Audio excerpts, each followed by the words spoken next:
Bom dia, boa tarde, boa noite, YouTube e youtubers do canal. Tudo bem com vocês? Bom, hoje é uma retificação que provavelmente pode culpa minha. Eu deixei um circuito com uma imagem muito pequena e que um inscrito reclamou que a imagem estava ruim, mas eu ampliei a imagem e eu creio que agora esteja bem legível.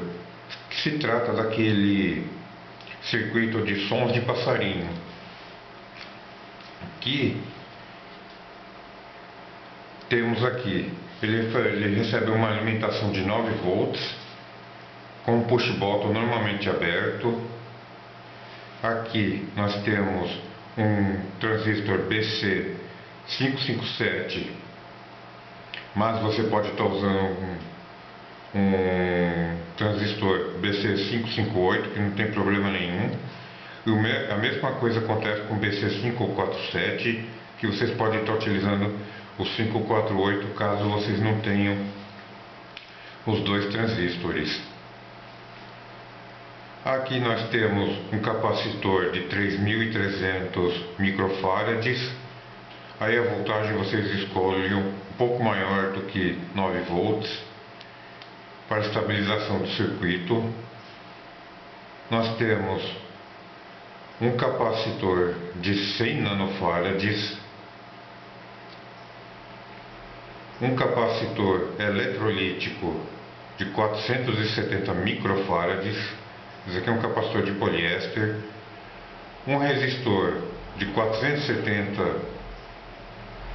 ohms, um resistor de 1 kΩ e dois resistores de 100K.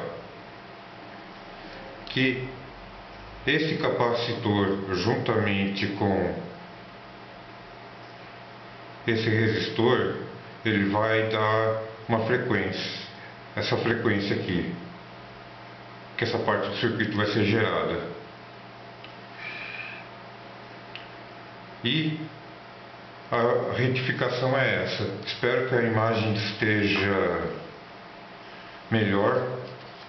Vou deixar assim, pausa o vídeo, monte o circuito e aqui, claro, um alto-falante de impedância de 8 ohms.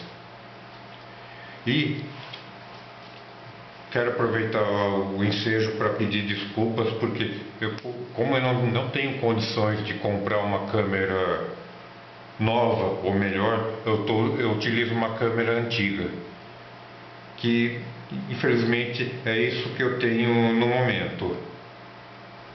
Queiram me desculpar qualquer coisa. Bom, o vídeo de hoje foi esse, pessoal. Espero que tenham gostado. E ao inscrito que reclamou que a imagem estava ruim, agora coloquei uma imagem maior e foi culpa minha mesmo de ter deixado a imagem pequena e não legível. Se inscrevam no canal, curtam, comentem, compartilhem e indiquem o canal para um amigo para ajudar no crescimento do mesmo. Muito obrigado por assistir.